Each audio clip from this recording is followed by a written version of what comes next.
สวัสดีค่ะดิฉันชื่อโจซอนอาที่จะช่วยคุณให้เรียนภาษาไทยตอนนี้ดิฉันรู้สึกดีใจและตื่นเต้นมากคุณรู้สึกอย่างไรนะคะ 네, 안녕하세요, 여러분.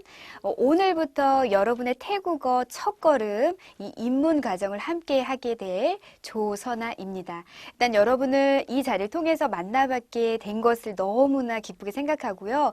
약간 지금 저는 심정이 또 기분이 좋으면서 또 약간의 설레임이 있어요. 여러분 어떠신가요? 아무쪼록 기분 좋은 설레임을 가지고 이 태국어 첫걸음 입문 과정을 또 함께 하시기를 기대해 봅니다.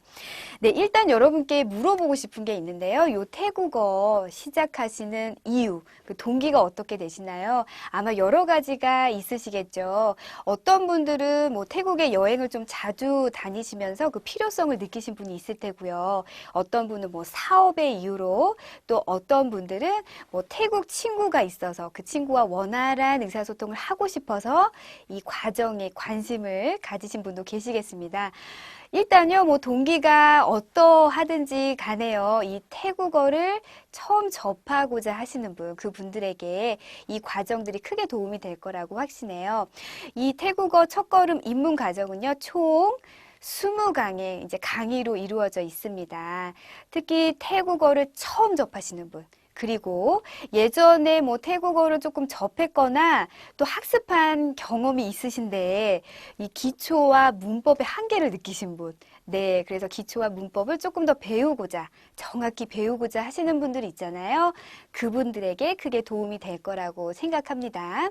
이 과정을요, 쭉 다 하고 나시면 우리가 어떤 결과들을 얻게 될까요? 그것도 참 중요하잖아요. 일단 이 태국어의 가장 중요한 부분이 성조, 네, 그리고 각각의 자음들, 모음들, 그리고 기초 문법들, 이런 것들을 다 아시게 될 거고요. 그리고 아주 짧지만 또 실생활에서 가장 중요하게 사용될 수 있는 이 회화들, 네, 그것들을 어느 정도는 구사하실 수 있게 됩니다. 네, 어떠세요? 기대가 좀 되시나요? 네, 아무쪼록 이렇게 큰 기대감을 가지고 이 태국어 첫걸음 입문 과정을 저와 함께 시작해 보도록 하겠습니다. สวัสดีค่ะ 안녕하세요, 여러분. 네, 제가 지금 방금 전에 어떤 인사로 시작했나요? 바로 사와디 카 이렇게 인사를 시작했습니다. 아마 태국 여행을 한 번이라도 좀 경험해 보신 분이라면요, 이 말을 아마 이해하실 거예요. 아마 성조가 정확하지는 않더라도 사와디 요 말이 안녕하세요 또는 헤어질 때 바이바이 이런 의미도 있다는 것도 아마 아시는 분은 아실 거라고 생각됩니다. 자, 제가 지금 말하는 사람이 여자잖아요. 그래서 태국어는요, 맨 끝에 이제 어떤 여성과 또 남성에 따라서 끝에 붙여지는 어조사가 좀 틀리다는 특징이 있어요. 제가 방금 뭐라고 그랬나요? 사와디카 요렇게요. 요거는 카, 여성이 사용하는 어조사예요. 말하는 사람이 여성의 됐을 때 그때 어조사를 이렇게 붙이는 거예요. 만약에 남성분이시라면요, 바로 크랍 요렇게요. 사와디 크랍 요렇게 하시면요, 남자분이 안녕하세요 요렇게 말씀하시는 게 되겠습니다. 네, 태국어는 요런 특징이 있어요. 또 태국어는 또 어떤 특징이 있을까요? 혹시 성조라고 들어보셨나요? 네, 태국어는요, 성조 언어입니다. 성조 언어요. 이 성조가 어떤 걸 의미할까요? 약간 우리가 피아노를 쳐보신 적이 있으신가요? 피아노를 치시면 각 음에 따라서 구분되는 그 음들이 있잖아요. 네, 그와 같이 이 말에도 그런 음 같은 게 있는데 음의 높낮이, 그것을 다 통틀어서 성조라고 얘기합니다. 네, 태국어는 성조 언어이다. 요 말에서 우리가 어떤 걸 알 수 있나요? 성조가 매우 중요하다는 거 알 수 있잖아요. 이 성조가 왜 중요할까요? 네. 이 성조가 중요한 이유는요, 이런 단어들이 그냥 열거가 됐을 때 성조가 없다면 그 단어는요, 아무런 의미가 없어요. 네, 아무런 의미가 없어요. 때문에 성조가 없다면 어떻게 될까요? 네, 그 단어들은요, 그냥 아무 의미 없이 그냥 버려지는 아이들이에요. 때문에 성조가 이렇게 중요하다라고 말할 수 있습니다. 네, 요런 거 정도는 좀 알아두시고요. 네, 성조가 정확히 어떻게 구분이 되는 걸 성조라고 할까요? 태국어는요, 총 5개 성조가 있어요. 어떻게 5개냐면 평성, 그리고 일성, 이성, 삼성, 사성 이렇게 해서 총 5개가 돼요. 요거가 어떻게 구분이 정확히 되는지 우리가 좀 알아야 되잖아요. 그 점에 관해서 오늘 우선 학습해 보도록 하겠습니다. 일단은요. 네. 자, 여기 보니까 평성, 일성, 이성, 삼성, 사성으로 나뉜다고 했잖아요. 이게 정확한 어떤 음들을 말하는 걸까요? 일단 제가 평성부터 이렇게 한번 표시를 해볼게요. 네, 일직선이 아니더라도 조금 이해해 주세요. 사실은 일직선이에요. 요게 이제 평성, 가장 평범한 여러분이 내실 수 있는 가장 평범한 그걸 평성이라고 해두기로 해요. 그 다음에요, 일성은 어떻게 될까요? 일성이요. 일성은 여러분이 내실 수 있는 가장 보통의 음에서 이렇게 내려간 요게 바로 일성입니다. 요게 바로 일성이에요. 그럼 이성은 어떻게 될까요? 이성은요, 여러분이 낼 수 있는 그 가장 보통의 음에서 약간 올라갔다가 다시 평성의 위치로 떨어지는 요거를 이성이라고 말합니다. 그러면 삼성은 어떻게 될까요? 삼성은요, 여기 평성, 보통의 음에서 약간 올라간 위치에서 시작해요. 약간 올라간 위치에서 시작해서 요렇게 네, 위로 올라가는 요게 바로 삼성이 되겠습니다. 그럼 사성은 어떻게 될까요? 사성은요, 여기 조금 더 길게 하고, 사성은요, 요렇게 밑으로 보통의 음에서 밑으로 툭 떨어졌다가 다시 평성의 위치로 다시 올라오는 요걸 사성이라 하겠습니다. 요렇게요. 약간 좀 눈에 익히셔야 되겠죠. 요게 평성, 그리고 그 평성을 기준으로 했을 때 떨어지는 올라가는 위로 계속 치솟는 다시 떨어졌다가 돌아오는 요게 이제 평성에서 사성까지의 그 음이라고 할 수 있습니다. 예를 들어서요, 제가 마라는 말로 한번 얘기를 해볼게요. 마. 네, 한국어 마요. 자, 여러분이 내실 수 있는 가장 보통의 마 어떻게 내시나요? 마, 마. 이게 이제 보통의 음이에요. 마. 근데 여기서요, 일성. 약간 보통의 음에서 밑으로 조금 이렇게 떨어지는 음으로 발음을 해 보실까요? 그러면 마에서 마. 마, 요렇게 해요. 떨어지는 음이요. 마, 요렇게 해요. 이성은 어떻게 해요? 평성의 위치에서 조금 올라갔다가 다시 내려가는 음이잖아요. 마, 요렇게 해요. 마, 요렇게 해요. 자, 삼성은 어떻게 할까요? 삼성은 보통의 위치에서 조금 올라가서 시작해서 위로 올라가는 음이라고 했잖아요. 마, 요렇게 해요. 요런 음이 삼성이 되겠습니다. 사성은 어떻게 할까요? 사성은 좀 떨어지는 음이죠. 떨어졌다가 다시 평성의 위치로 올라오는 음이에요. 마, 요렇게 해요. 마, 약간 올라가는 음도 다 들리시나요? 네, 요게 사성입니다. 기억해 두세요. 요렇게 태국어는 성조 언어, 그리고 평성, 일성, 이성, 삼성, 사성 이렇게 5 성조로 나뉜다는 점이 태국어의 가장 큰 특징이 되겠습니다. 네, 어떠신가요? 지금 느낌이. 자, 성조라는 말을 들으니까 약간 태국어가 딱딱해 보이고, 아, 이거 어떻게 발음하지? 앞으로 단어들이 늘어갈 텐데 이거 어떻게 해야 되나 걱정이 되시나요? 아니요. 걱정하실 필요 없으세요. 네, 그렇게 어렵지 않고요. 다른 언어들이 그런 것처럼 자주 연습하시고요. 또 자주 눈에 익히신다면 금방 해내실 수 있습니다. 네, 일단 태국어는요, 또 다른 특징이 있는데요. 어떤 특징일까요? 일단 태국어는 크게 나누면요. 지금 성조 부분에 관해서만 얘기하는 거예요. 무형 성조 그리고 유형 성조 이렇게 나뉩니다. 예, 약간 문법적인 이야기 같나요? 네. 근데 한 번쯤은 꼭 들으셔야 되고 꼭 지나가야 할 과정이기 때문에 꼭 들어두시기 바랍니다. 자, 여기 무형 성조는 뭘 의미할까요? 네, 그 한자 그대로 풀이를 하면요. 형태가 없는 성조. 형태가 없는 성조. 이게 무슨 말일까요? 성조 부호가 없는 성조를 얘기합니다. 성조 부호를 사용하지 않는 그런 형태죠. 때문에요, 우리가 성조를 계산할 필요가 있어요. 네, 수학만 계산하시는 줄 아셨죠? 근데 태국어도 무형성조, 성조 부호가 없을 때는 성조를 우리가 약간 계산하는 일이 필요한데요. 뭐에 따라서요? 여기 보니까 그 자음의 종류, 그리고 모음이 긴지 짧은지, 그리고 받침의 받침, 이 종자음이 사음인지 생음인지 그 종류에 따라서 이렇게 성조를 계산하는 일이 꼭 거쳐야 되는 과정이에요. 네, 요거는 네, 차차 또 조금씩 배워가도록 하겠습니다. 그 다음에 유형 성조는 어때요? 저것도 풀이 그대로요. 성조 부호 형태가 있는 성조, 성조 부호를 사용하는 형태예요. 요렇게 예를 들어서 요런 애들이 있는데요. 웃기게 생겼죠. 네. 저것도 알고 보면 참 귀여운 애들이고 금방 눈에 띄거든요. 요거는 이렇게 생긴 거 그 자체로 1. 네, 1. 성조 1 성조를 의미하고요. 요 두 번째 거는 약간 2가 약간 비뚤어져 있는 느낌이 조금 드시나요? 네, 성조 부호인데 이성을 나타내요. 자, 요거는요. 약간 숫자 3이 조금 엎어진 느낌이 약간 드나요? 네, 이건 제 생각인가요? 요거는요, 이제 삼성 부호를 나타내고요. 요거는 어때요? 네, 양쪽으로 위아래로 4획이 그어져 있잖아요. 사성을 나타내는 부호가 되겠습니다. 요거는 이제 또 차츰차츰 연습해 보실 거예요. 네. 자, 일단 우리가 맨 먼저 시작할 거는요.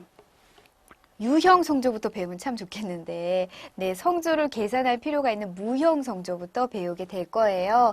요거는 다시 한번 말씀드리지만 성조 부호를 사용하지 않기 때문에 우리가 성조를 조금 계산해야 되는 그런 과정이 조금 필요합니다.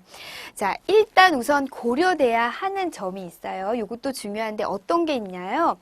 초자음, 이 초자음이 어떤 자음에 속하는지 그것부터 먼저 알아야 돼요. 그래야 우리가 성조를 차근차근 계산해 가고 나중에는 정확히 그 단어를 발음할 수 있게 되거든요. 네, 이 초자음이라는 게 무슨 말인가요? 초자음이요. 일단 우리가요, 요렇게 네, 요런 한국어 글씨가 있다고 쳐봅시다. 감. 네, 감이라는 말이 있는데요. 여기서 초자음 어떤 걸 의미해요? 바로 여기 맨 먼저 오는 가장 앞서고 있는 요 자음이에요. 요게 초자음이에요. 태국어도 요 초자음, 맨 앞에 오는 초자음이 어느 자음에 속하는지를 구분하셔야 우리가 나중에 성조를 계산하는데 원활히 하실 수가 있어요. 그 다음에 이제 모음이잖아요. 모음. 그리고 받침으로 오는 이 아이 성격까지 우리가 태국어에서 배우게 될 것입니다. 네, 우선 이 중자음에 관해서 한번 천천히 차근차근 살펴보도록 할까요? 네, 중자음은 총 몇 가지라고 알려주나요? 총 9가지 자음이에요. 네, 9가지 자음이 있고요. 이제 제가 하나씩 이제 요렇게 있는데요. 요것들을 이제 저희가 이제 처음부터 하나하나 살펴보도록 하겠습니다. 왜 그 과정이 중요하냐면요. 태국어는 이 무형성조, 성조를 계산하는 일이 어느 정도 좀 필요한데요. 그걸 위해서는 첫 번째 필요한 일, 가장 중요한 일 뭐냐면요. 이 자음이 어느 자음 부류에 속하냐, 그거를 따지는 것이 중요하거든요. 일단 저희가 지금 배우고 있는 게 뭐예요? 중자음이요. 요 단어를 딱 봤을 때, 아, 요거는 중자음에 속했었지, 요렇게 알아두셔야 돼요. 그래서 자세히 이 자음들의 모양과 발음들을 보여드리도록 하겠습니다. 자, 첫 번째요. 요렇게 생겼어요. 네, 첫 번째 9가지 중에서 맨 첫 번째죠. 꼭 한국어의 기역 발음처럼, 네, 기역 발음 같은 그런 아이예요. 중자음, 그 자음의 맨 첫 번째. 요거 어떻게 읽을까요? 제가 일단 성조 부호부터 한번 표시를 해드릴게요. 요거는요, 요렇게 발음을 합니다. 아직은 요게 정확히 어떤 발음인지, 어떤 차이가 나는지 정확히 구사가 안 되실 수도 있는데요. 자꾸 반복하고 또 보시고 들으신다면 아마 구분이 되실 거예요. 얘 이름은요, 꺼까이, 요렇게 읽어요. 꺼까이 요렇게요. 맨 처음에 평성으로 여러분이 내실 수 있는 보통의 음으로 내시고요. 그 다음 거는 이렇게 똑 아래로 떨어지는 음이에요. 꺼까이 요렇게요. 꺼까이 좀 빠르게. 자, 이게 이 단어의 저 글자의 이름이 되겠습니다. 저런 이름이 있네요. 자, 근데 정확히요, 여기 앞에 있는 거랑 뒤에 있는 거랑은 약간 차이가 있어요. 의미하는 바가 다른데요. 앞에 거 요거, 요게요. 사실은 저 단어의, 저 자음의 발음 기호라고 할 수 있어요. 발음 기호요. 그리고 여기 맨 뒤에 있는 요거는요, 요 자음이 실제로 쓰이고 있는 그 예를 설명하는 게 되겠습니다. 이게 무슨 의미일까요? 일단 여기 앞에 있는 게 발음 기호라고 있잖아요. 요게요, 그래서 발음 기호가 쌍기역 발음이 나요. 쌍기역 발음이요. 요거 꼭 기억해 두셔야 돼요. 요거 저 자음이요. 꺼까이. 보면 볼수록 약간 기역 발음이 조금 생각나지 않습니까? 그렇게 생기지 않았어요? 네. 자꾸 그렇게 보시려고 이제 의도를 하셔야 돼요. 그리고 뜻은 어떤 게 있나요? 요게 그 실제로 쓰이는 예라고 했는데요. 요게요. 닭이라는 의미가 있어요. 닭이요. 저는 이거 처음에 봤을 때 정말 닭의 머리처럼 생겼는데 여러분은 지금 어떻게 보고 계시나요? 네, 이게 닭의 의미를 가진 꺼까이라는 글자였습니다. 자, 두 번째 자음은 뭘까요? 요거는요.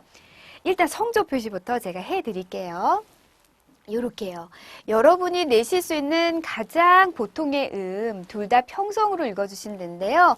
요거는 제가 이렇게 좀 나눠놨어요. 발음을 왜 그럴까요? 약간 길게 발음해 달라고 부탁드리기 위해서예요. 그래서 짠 요렇게 발음하시면 돼요.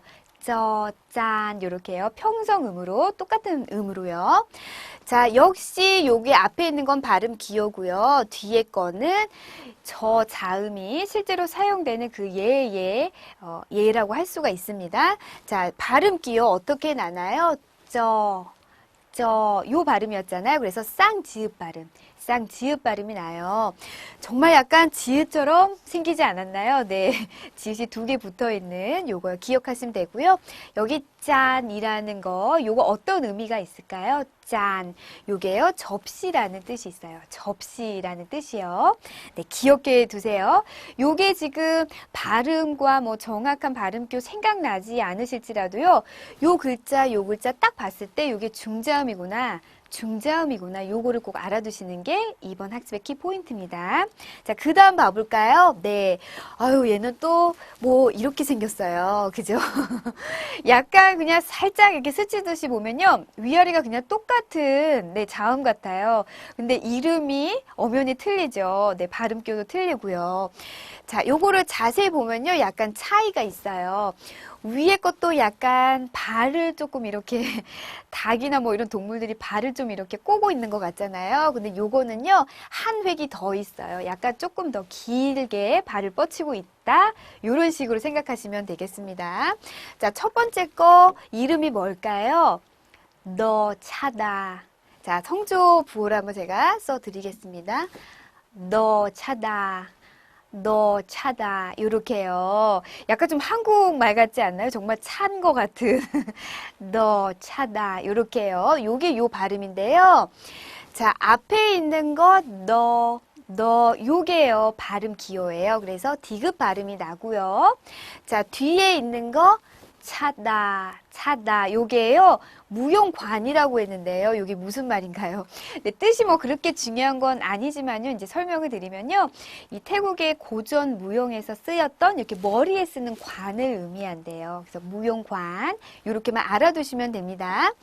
너 차다 요렇게요. 약간 물가에 개울가에 발을 놨는데 그 물이 너무 차서 발을 약간 이렇게 움츠리고 있는 듯한 모습도 생각나지 않으신가요? 네, 약간 요렇게 좀 우스운 방법으로 연상을 계속 하신다면요, 요 글자들을 잘 외우실 수가 있어요.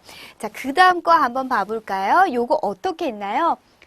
떠바딱, 떠바딱, 떠바딱 이렇게요. 네.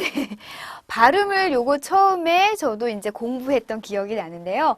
예, 웃긴 발음이죠. 약간 한국어 발음에서는 약간 좀 웃음이 나올 수 있는 그런 발음인데요. 떠바딱 이렇게 발음해요. 여기서 중요한 거는요. 요거의 발음 기호가 뭐예요? 네, 쌍디귿 떠 요거잖아요. 요거 발음 기호는 쌍디귿. 요거 기억해 두셔야 돼요.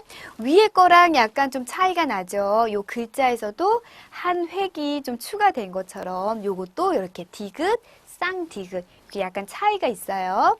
자, 어떤 뜻이 있나요? 빠딱. 요거는요, 창이라는 뜻이 있어요. 무기로도 사용할 수 있는 그런 창이요. 네. 요게 지금 중자음이라는 거, 중자음에 포함되는 자음이라는 거, 그거 외워두시는 게 지금 가장 중요한 일이에요. 자, 그 다음 거 한번 보겠습니다. 그 다음 거요. 자, 요것도 이름이 참 복잡하게 있네요. 근데 약간 위아래가 조금 똑같이 생긴 거 같잖아요. 약간 비슷해요. 그죠?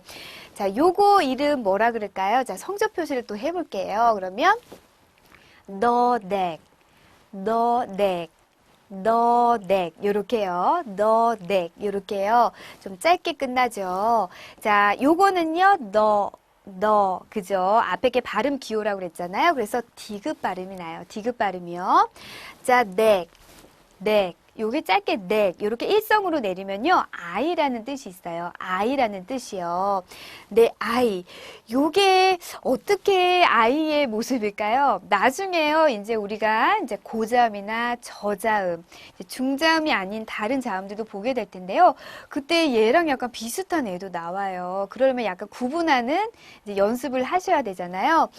여기는요, 이제 약간 아이들이 호기심이 많잖아요. 그죠? 뭔가 물어볼 때 이렇게 고개가 올라가잖아요. 그래서 약간 이렇게 고개가 올라간 듯한 모습.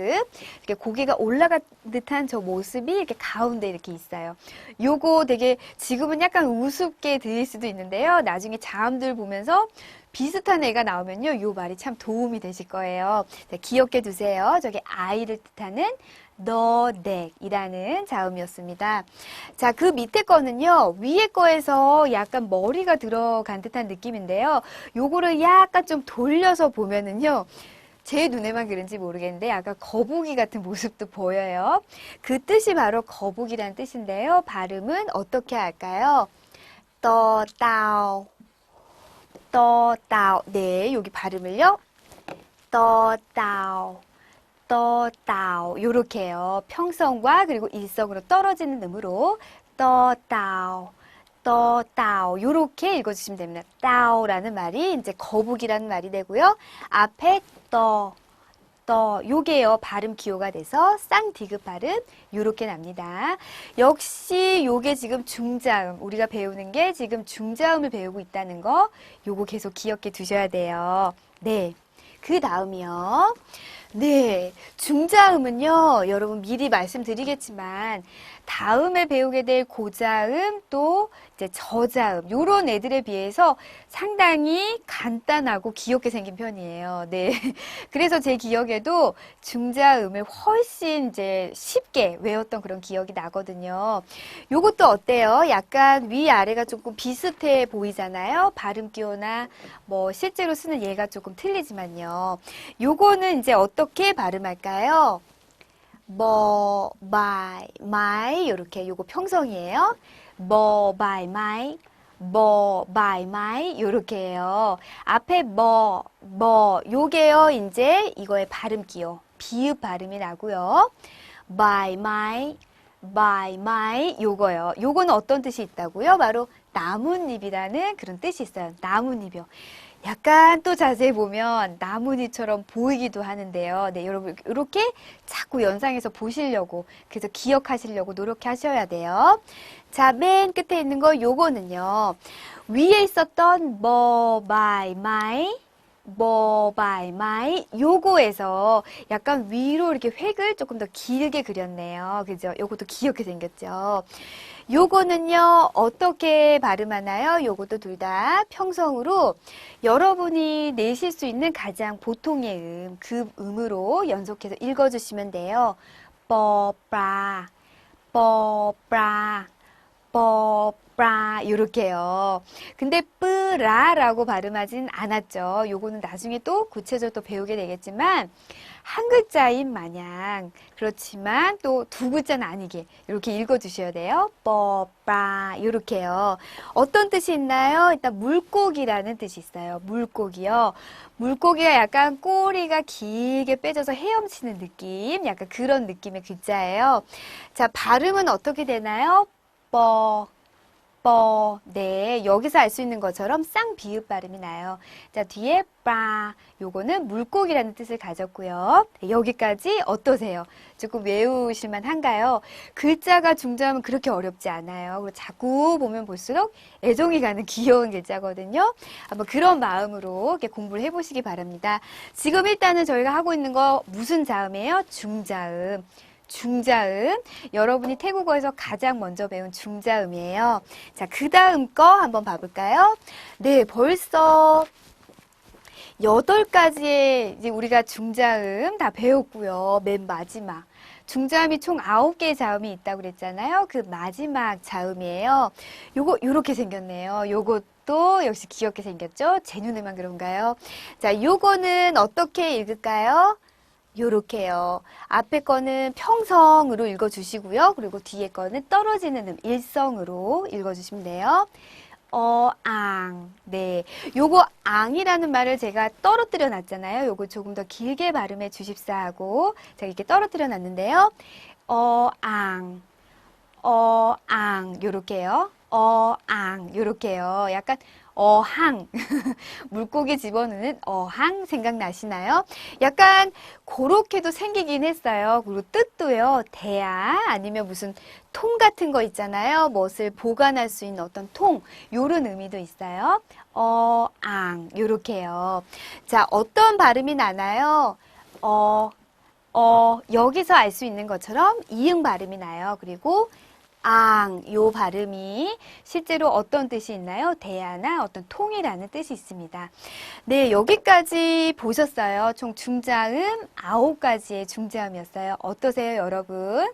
다 좀 배울만 한가요? 네, 요거는 이제 시작에 불과하고요. 여기 시작이 좋아야 끝까지 잘 가시는 거. 네, 아시죠? 자주 들으셔서요. 요거 자꾸 보시고요. 혹시 발음 기호, 실제로 쓰이는 이 얘들, 그것까지 뭐 제가 다 외우라고 지금 당장 강요는 못하겠습니다. 하지만 요게 지금 중자음에 포함되는 자음들이라는 거, 그 정도만 익혀주시면 오늘은 매우 성공적이라고 할 수 있어요. 네, 여러분 처음 시작입니다. 네, 계속 큰 기대감을 가지고 또 설렘을 가지고 태국어에 임하시기 바랍니다. 오늘 여기까지만 수업할게요. 스바디카.